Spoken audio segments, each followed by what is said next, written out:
Hey guys, today we're going to be looking at stage 2 experiment using the physical world unit outline, and we're going to have a look at focusing on energy with a look at heat conduction.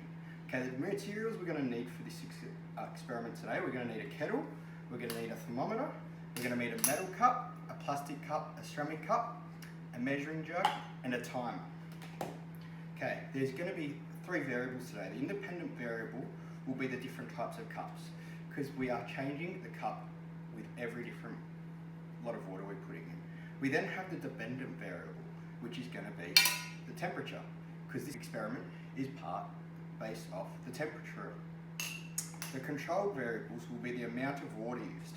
So we're going to use the exact same amount of water for all of the cups. The time, we are using the exact same amount of time. We're going for 20 minutes, and at each 5 minutes, we're measuring the temperature. And the external temperature. These cups are all going to be placed in the same area where the external temperature is the same. We're also going to be about to fill out a hypothesis. A hypothesis is basically what you are going to predict is going to happen in this experiment.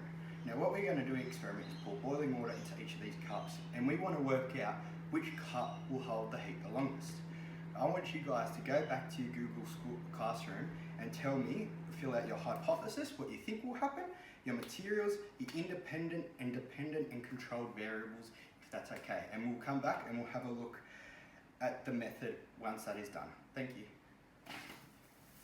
Okay, now that we've completed our stuff on the Google Classroom that we need to complete, we are going to have a look at the steps of the experiment. Now, firstly, we want to have all of our items out, ready, set up to go. Okay, we're going to have the ceramic cup, the metal cup, and the plastic cup sitting next to each other. We're going to have our measuring jug ready. Our kettle is going to be boiled. Make sure you have parent or teacher supervision to use the kettle, and we're going to have a thermometer here. Okay, so the setup is, we've got our 3 cups there. We're going to have our measuring jug. This is going to be done by a parent or a teacher. You are going to get the teacher or parent to pour 200 milliliters of boiling water into each cup.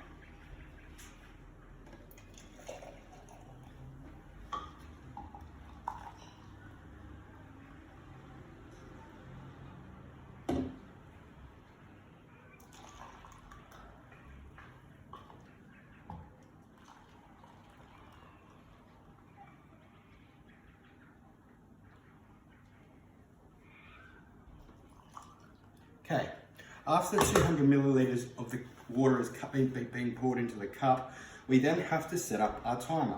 So I'm going to start my timer for 5 minutes to measure the first temperature that's allocated. Now what I want you to do is go to your experiment format, and I want you to fill out your method. Start filling out your method, and after the 5-minute timer is done, we're going to come back and we're going to measure the temperature of all 3 cups. Thank you. Okay guys, so my timer has now gone off. So what I'm going to do is I'm going to measure the temperature of all 3 cups after the 5 minutes.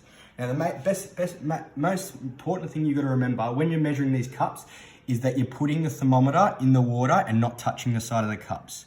You wait for the temperature to go up the thermometer, and you give it a bit of time until it settles on a certain temperature. So the thermometer, if you can see it, is still going up.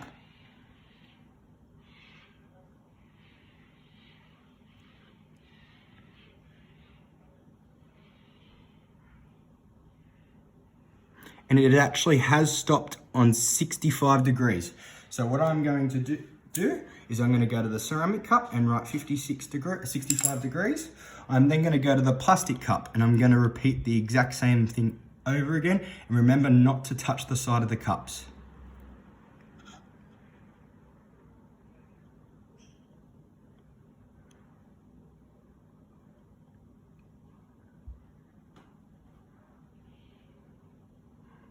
This one has recorded a temperature of 70 degrees. So we are then going to put 70 degrees. We are then going to look at the metal one. Make sure again not to be touching the side of the cup or the bottom of the cup.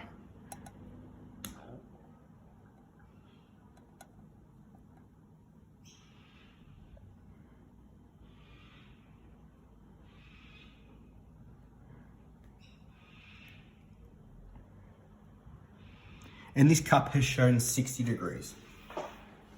All right, I'm going to start the timer for another 5 minutes. I want you to complete your diagram during this 5 minutes. that is on your Google Classroom, and we'll come back and we'll start to measure for the second one.